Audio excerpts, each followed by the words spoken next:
আপনারা যুগ যুগ ধরে শুনেছেন ফেরাউন নবী, ফেরাউনের ঘটনা, মুসার ঘটনা, ইব্রাহিম আলাইহিস সালামের ঘটনা, নমরুদের ঘটনা শোনেননি?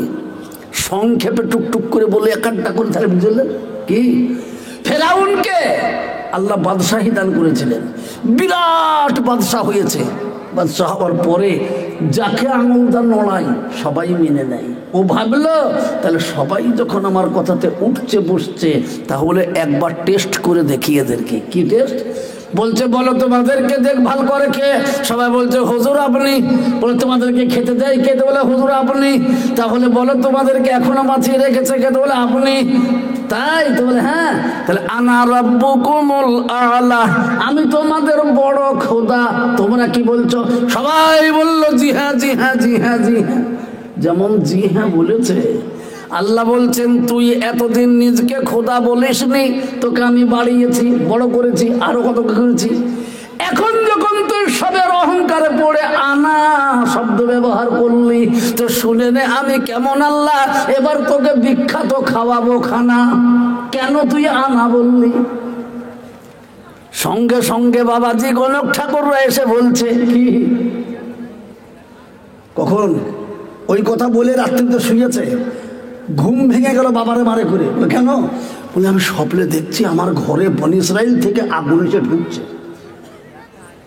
গণক ঠাকুররা বলছে গুনে গেছে পেয়েছে কি, ওই বনি ইসরাইলের ভেতরে আপনার একটা দুশ্মন জন্মাবে, সে আপনাকে ধ্বংস করবে। বলো কি? তাই নাকি? তো বলে হ্যাঁ। জোরে বলুন, আমার আল্লাহ কাউকে ভয় করে? কাউকে ভয় করে? এ শয়তান সন্ধ্যাবেলায় আল্লাহ সাজলো, আর সকালবেলায় যখন বলছে একজন আসছে তোমাকে ধ্বংস করবে, কি হবে? তা এ কেমন আল্লাহ বোঝেন? শয়তান বলছে উপায় আছে কি? আরে যত সন্তান হবে খোঁজ করো, পুত্র হলে মেরে ফেলো, কন্যা হলে বাঁচাও। কোরআনের কথা। ইউযাব্বিহুনা আবনাআকুম ওয়া ইস্তাহয়ুনা নিসাউকুম, পুত্র হলে মারো, কন্যা হলে বাঁচাও। জোরে বলুন, আল্লাহ যাকে নিয়ে আসবে পৃথিবীর কোনো মানুষ হাজারো চেষ্টা করলে তাকে কেউ রুখতে পারবে কি? বলুন, পারবে? বাস খেল শুরু হয়ে গেল। সব বনি ইসরায়েলদের ঘরে ঘরে পাহারাদার লেগে গেল। পুত্র জন্মায় মেরে ফেলে, পুত্র জন্মায় মেরে ফেলে, কন্যা জন্মে ছাড়িয়ে দেয়। এই করতে করতে করতে করতে করতে করতে আল্লাহর কুদরত কে বুঝে বাপ? আল্লাহ তাকে পাঠাবে তো কেউ জানতেও পারবে না। জোরে বলুন, আমাদের দেশে মেয়েদের গর্ভে যদি বাচ্চা থাকে পেট উঁচু হয় কি হয় না? কোরআনের তাফসীরে এসেছে মুসা মায়ের পেটে ছিল তো মায়ের পেটটা উঁচু হয়ে আছে, তা কেউ বুঝতে পারেনি। আল্লাহু আকবার। মায়ের কোলে চলে এসেছে, মা এবার চিন্তায় পড়ে গেছে, পরওয়ারদিগার আলম কি করব, শয়তান খোঁজ পেলে তো মেরে ফেলে দেবে। আল্লাহ বলছেন মুসার মা আমাকে কি বিশ্বাস করো? তো বলে জি হ্যাঁ। তো তাহলে তুমি একটা বাক্সের ভেতরে ভরে ছেলেকে পানি দিয়ে ভাসিয়ে দাও, হেফাজতকারী আমি। জোরে বলুন সুবহানাল্লাহ। আমি এমন আল্লাহ যার দুশ্মন তাকে দিয়েই হেফাজত করিয়ে নেব। জোরে বলুন সুবহানাল্লাহ। আল্লাহ পারে কিনা?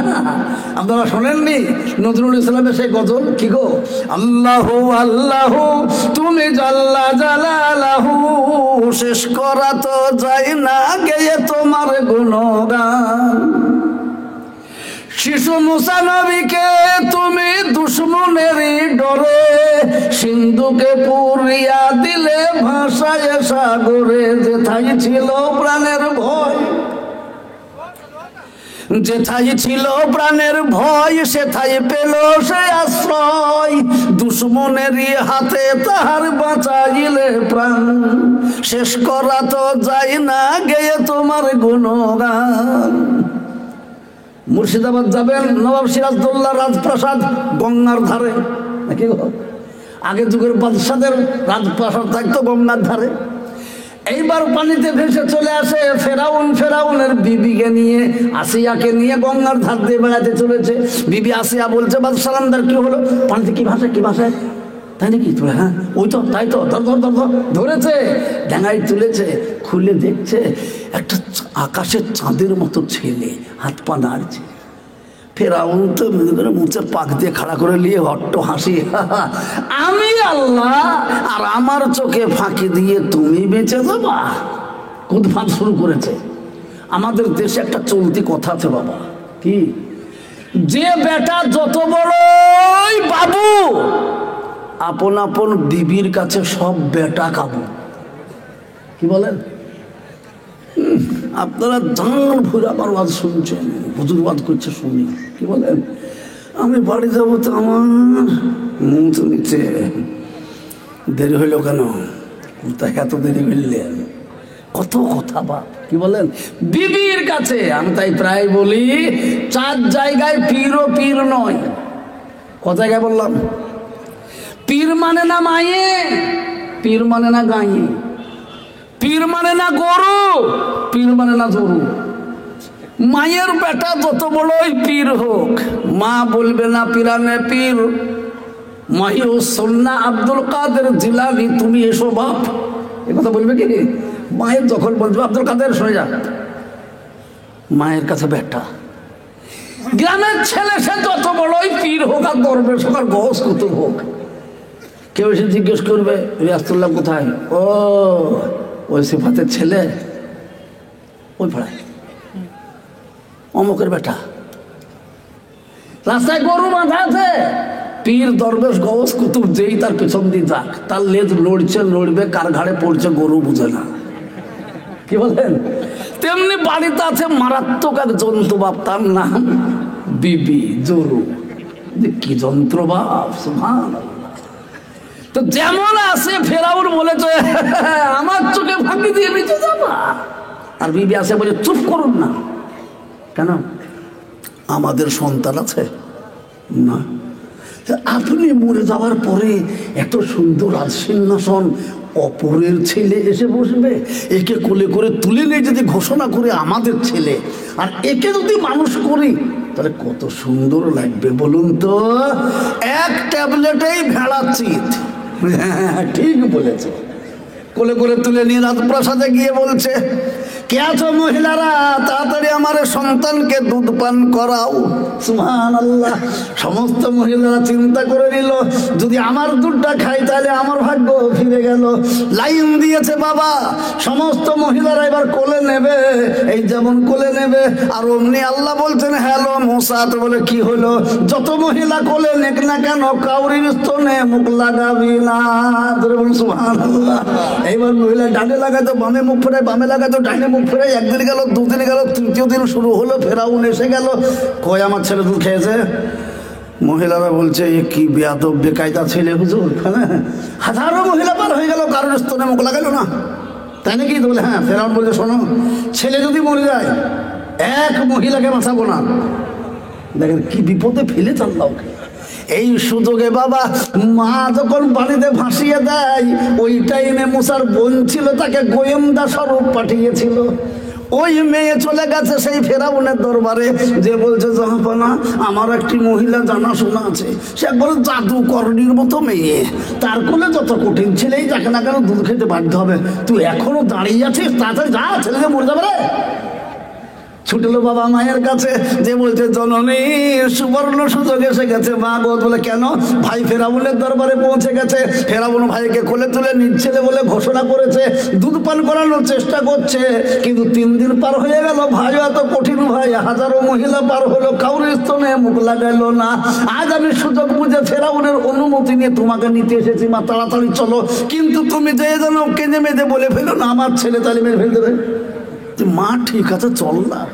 এসেছে, এসেই বলছে কোথায় গো তোমার ছেলে? কত ছেলে মানুষ করলাম, আরে বলে দুধ খাবে না। তাও দেখি যেমন কোলে নেওয়া, আল্লাহ বলছে হ্যালো মুসা।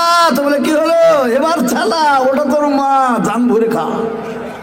যেমন কোলে বাবা চ করে ডাক দিয়েছে। ফের আমার হাসি দেখে কে, বাবা তুই না এলে তো আমার ছেলেই মরে যেত রে। দেখেন শয়তানের দুশ্মন, তো বলতে আমার ছেলেই মরে যেত। এখানে থাক, আমার রাজদরবারে থাকবি, আমার ছেলে মানুষ করার দায়িত্ব তোর।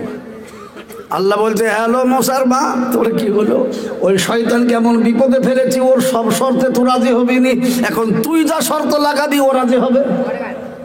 তুই যা আপনার ছেলে মানুষ করবো হাঁপানা, কিন্তু আপনার বাড়িতে থেকে হবে না। কেন? আমার বাল বাচ্চা আছে, তাদেরকে কে দেখবে? আমাকে বাড়িতে নিয়ে যাবো, সুন্দরভাবে মানুষ করব। তাই তো বলে হ্যাঁ তাহলে প্রত্যেক দিন তোমার 3 লক্ষ দেখাবে আমাকে? তা দেখাবো, সেটা ঠিক আছে।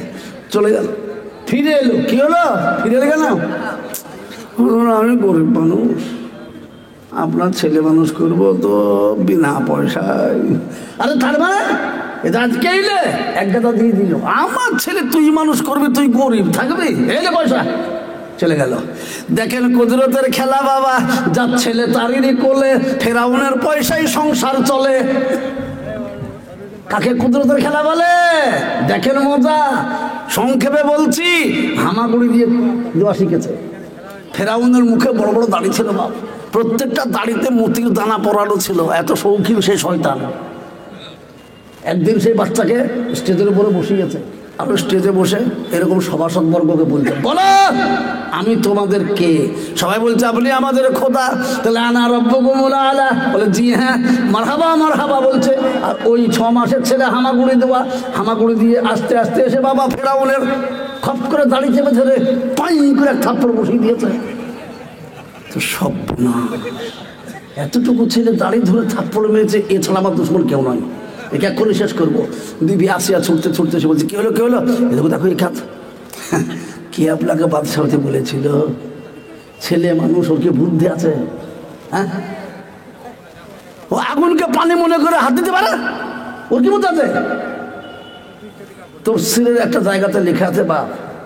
তখন উত্তরে ফেরাউন বিবি আসিয়াকে বলছে কি জানেন, থাপ্পড় তো তোমার গালে পড়েনি, আমার গালে। আমি বুঝতে পারছি ওই 6 মাসের ছেলের থাপ্পড়ের ওয়েট কতটা, ওটা তুমি জানো না।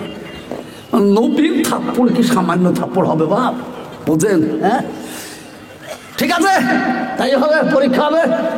একদিকে আগুন, একদিকে আগুনের মতো লাল পাথর রেখে দিয়েছে। এবার দেখেন বোঝা গেল বাবা, দেখেন পরীক্ষা কত। 6 মাসের ছেলেকে পরীক্ষা করছে লাল টুকটুকে আগুনের মতো পাথর, আর একদিকে অরিজিনাল আগুন। এবার ছেলেকে ছেড়ে দেবে, পরীক্ষা হবে। বলছে যদি আগুনে হাত দেয় জানবো বুদ্ধি নাই, আর পাথরে হাত দিলে জানবো বুদ্ধি আছে, মেরে ফেলবো। দেখেন মজা এবার। সুবহানাল্লাহ। বেশি লম্বা করব না, সংক্ষেপেই বলে ছেড়ে দেব। জি, আপনাদেরকে কষ্ট দেওয়া হবে শীতের রাত, বুঝলেন না? এখনো আমার পরে আমার বড় ভাই আছে। কি গো বড় ভাই মানে বুঝলেন তো? মৌলানা শওকত আলী সাহেব। আপনারা বলবেন বড় ভাই কেমন করে? হ্যাঁ, একসাথে মুরাদাবাদে পড়তাম। এবার আরও আশ্চর্য হবে না। হ্যাঁ, বলে বুড়োর সাথে এই লোকটা কি করে পড়তো? হ্যাঁ পড়তাম গো, পড়তাম। ব্যাপার আছে অনেক কিছু, সেটাও শুনতে হবে, পরে শুনবেন। সুবহানাল্লাহ। তো ভাইজান এবার বাস পরীক্ষা হবে। আগুন আর পাথর রেখে দিয়েছে, ছেলেকে ছাড়বে। অন্দরমহলে আসিয়া কান্না শুরু করে দিয়েছে, পরওয়ারদিগারে আলম তুমি তো অন্তরের খবর জানো। জগৎবাসী ফেরাউনকে আল্লাহ বলেছে, আমি কিন্তু ফেরাউনকে আল্লাহ বলেনি, আমার আল্লাহ তুমি। আমি জানি মাওলা ইচ্ছা করলে আগুনকে পানিকে আগুন বানাতে পারো, অসম্ভবকে সম্ভব তুমি করতে পারো। তাই আমি তোমার কাছে দোয়া করি মাওলা, আজ এই ফেরাউনের অত্যাচারের হাত থেকে বাঁচিয়ে নাও মুসাকে। কেঁদেছে। আল্লাহ বলেন আমি সব সইতে পারি, কিন্তু কেউ যদি নির্জনে নিরালাতে বসে আমার ভয়ে কাঁদে, আমি তার চোখের পানিকে বেকার করতে পারি না। এ দেখেন ছেলে ছেড়ে দিল, আগুনে হাত দিয়ে দিল, আর অমনি কোলে তুলে দিয়ে বলছে, হলো মজা? বললাম বুদ্ধি নাই, হাত মুখ পুড়ে গেল। ঠিক আছে, বাস এ দেখেন মানুষ হয়ে গেল বাপ। শেষে আমার বলার উদ্দেশ্য একটাই, বহুত কথা আছে বাপ। মুসার ঘটনা বলতে গেলে 3-4 রাত্রিতেও শেষ হবে না। কেন? গোটা কোরআন শরীফের শুরু থেকে নিয়ে শেষ পর্যন্ত অধিকাংশ জায়গায় মুসা আলাইহিস সালামের ঘটনা ভরা আছে। সুবহানাল্লাহ। তো জালালুল কদর রূপে তিনি, সুবহানাল্লাহ। সেই মুসা আলাইহিস সালামকে দেখা গেল আল্লাহ একদিন হুকুম করলেন, মুসা ইমানদারদেরকে নিয়ে তুমি আবার এই নদী পার হয়ে ওই পারে চলে যাও, এক জালেম বাদশা আছে তার কাছে তাবলীগ করো। এবার রাতারাতি চলে যাচ্ছে, ফেরাউনকে খবর দিয়েছে, লোকজন নিয়ে মালমাত্রা নিয়ে পালাচ্ছে মুসা, তাই নাকি? হ্যাঁ, ধরো ধরো ধরো ধরো। চলেছে নদীর কিনারাতে এসেছে, নৌকা নাই, পার হবো কিসে? বনি ইসরায়েলরা বলছে, হুজুর আপনার কথা শুনে চলে এসেছি, পিছনে দেখছি লক্ষ লক্ষ সৈন্য নিয়ে ফেরাউন ধাওয়া করেছে, আল্লাহ কি করবে? ওখান থেকে মেরে ফেলে দেবে। তো বলছে ঘাবড়াইও না, আল্লাহর সাহায্য আসবে। আল্লাহ বলছে মুসা তোর হাতে কি? তো লাঠি, মার পানিতে। বলে আল্লাহ পানিতে লাঠি মেরে কি করব? পার করার ব্যবস্থা করব। তুমি বলছো আমি যা জানি তা তুমি জানো? না, তাহলে মার। পানিতে যেমন আঘাত করা বাবা। আর অমনি মুসা আলাইহিস সালামের সঙ্গে 12 গোষ্ঠীর লোক ছিল, 12টি পাকা রাস্তা তৈরি হয়ে গেল। জোরে বলুন সুবহানাল্লাহ। ঘোড়া হাঁটে তো আওয়াজ হচ্ছে খটখট করে, ওপারে পার হয়ে চলে গেছে। ফেরাউন এসে দাঁড়িয়ে গেছে। ঘোড়াকে এত মারে কিন্তু ঘোড়া যায় না। এবার তখন বুঝতেই পেরেছেন, যেমন ফেরাউন দলবল নিয়ে বাবা ওই নদীর মাঝখানে, রাস্তার মাঝখানে গেছে। আল্লাহ দরিয়ার পানিকে বলছে, পানি রে আমি বলেছিলাম আমার বন্ধুদেরকে পার করে দে, আমার বন্ধুরা চলে গেছে, এখন দুশমন নেমেছে, কেন তুমি এখনো রাস্তা বাকি রেখেছো? এই যেমন বলা রাস্তা মিলিয়ে গেল। ফেরাউন সৈন্য সহ একেবারে নদীর পানিতে ডুবে হাবুডুবু খেয়ে শেষ হয়ে গেল। আমার বলার উদ্দেশ্য বাবাজি, ফেরাউনের সব ছিল কিন্তু ছিল না আল্লাহ। মুসার কেউ ছিল না, ছিলেন আল্লাহ। তো জোরে বলুন কে বেঁচে গেল? যার সব ছিল সেই না কে? যার কেউ ছিল না আল্লাহ ছিল, তিনিই বেঁচে গেলেন, নিরাপদ আশ্রয় চলে গেলেন। আর যার সব ছিল সে সবকে নিয়েই দরিয়াতে ডুবলো বাবা। সেই জন্য বলছি কাউরির কোনো ক্ষমতা নাই। লা ইলাহা ইল্লাল্লাহ শব্দের মানেই হচ্ছে নাই কাউরির কোনো ক্ষমতা, যদি থাকে তো ইল্লাল্লাহ। যারা বলুন সুবহানাল্লাহ। সেই জন্য আমরা কাউরির উপরে ভরসা করব না, আমরা ভরসা করব আল্লাহর উপরে। জোরে বলুন ইনশাআল্লাহ। তাই আমি বলবো ওই রকম ভাবে আমার নবীজি আল্লাহু আকবার তায়েফের ময়দানে জ্ঞান হারিয়েছেন, উহুদের প্রান্তরে যে জানদান মুবারক শহীদ পর্যন্ত করতে হয়েছে বাবা। তারপরে যে এই দিন ঈমান আমরা পেয়েছি, নচেত আমরা পেতাম না। আজ নবীজি মদিনা মানবরায় শুয়ে রয়েছেন। বলুন বলুন আমরা যে তার দিন ঈমানকে কায়েম না করি বাবজি, তো বলো একবার নবীজির সামনে চেহারা দেখাবো কি করে?